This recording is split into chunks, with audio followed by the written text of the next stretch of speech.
सर्व संकटातून सुटका करतील गरुड पुराणातील या 5 गोष्टी। श्री स्वामी समर्थ मित्रांनो, स्वागत आहे तुमचं स्वामी माझे गुरु माऊली या चॅनलमध्ये। हिंदू धर्मग्रंथ आणि पुराणात असे म्हटले आहे की मनुष्य जे काही कर्म करतो त्याचे फळ जीवनात नक्की मिळते। म्हणून गरुड पुराण माणसाला चांगले कर्म करण्याची प्रेरणा देते, जेणेकरून माणूस सुखी जीवन जगू शकेल आणि मृत्यूनंतर मोक्ष प्राप्त करू शकेल। गरुड पुराण हे वैष्णव पंथाशी संबंधित एक महापुराण आहे, जे कलिकालमध्येही खूप महत्त्वाचे मानले जाते। जीवन, मृत्यू आणि मृत्यूनंतरची अनेक माहिती गरुड पुराणात आढळते। यामध्ये भगवान विष्णूने सांगितले आहे की व्यक्तीने नेहमी चांगले कर्म करावे, जेणेकरून त्याचे जीवन सुखी आणि समृद्ध राहते। जर तुमच्या जीवनात नेहमी समस्या येत असतील आणि तुमचे कौटुंबिक जीवन तणावपूर्ण असेल तर तुम्ही गरुड पुराणात सांगितलेल्या या 5 गोष्टी नियमितपणे करा। या गोष्टी केल्याने जीवनातील संकटे दूर होतात, जीवन शांत होते आणि मृत्यूनंतर श्रीहरीच्या चरणी स्थान प्राप्त होते।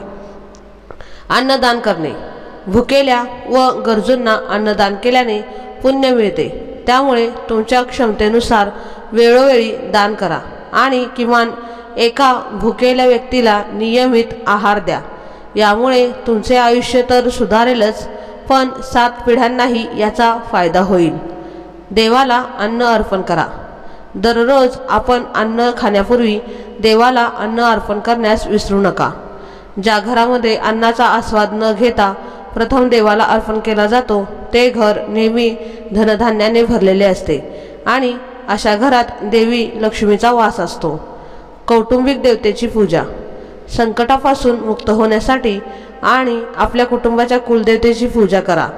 जर तुमची कुलदेवता किंवा कुलदैवत तुमच्यावर प्रसन्न असेल तर घरात सुख समृद्धी नांदते। धार्मिक ग्रंथ वाचणे। आपल्या धार्मिक ग्रंथामध्ये ज्ञान असते, त्यामुळे काही धार्मिक शास्त्राचे नियमित वाचन करा। तसेच इतर लोकांना धर्मग्रंथातून मिळालेल्या धार्मिक ज्ञानाची माहिती द्या। चिंतन। मानसिक शांती ही जीवनाची अमूल्य संपत्ती आहे, त्यासाठी तपश्चर्या, त्याग आणि चिंतन आवश्यक मानले जाते। त्यामुळे विचार करण्यासाठी दररोज वेळ काढा। यामुळे व्यक्तीचे मन शांत राहते आणि तो क्रोधमुक्त होतो।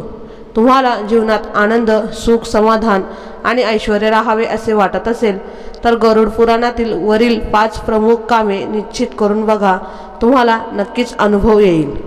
तर मित्रांनो आणि मैत्रिणींनो, आजचा हा व्हिडिओ तुम्हाला कसा वाटला ते मला नक्की कमेंटमध्ये सांगा आणि कमेंट बॉक्समध्ये श्री स्वामी समर्थ लिहायला विसरू नका।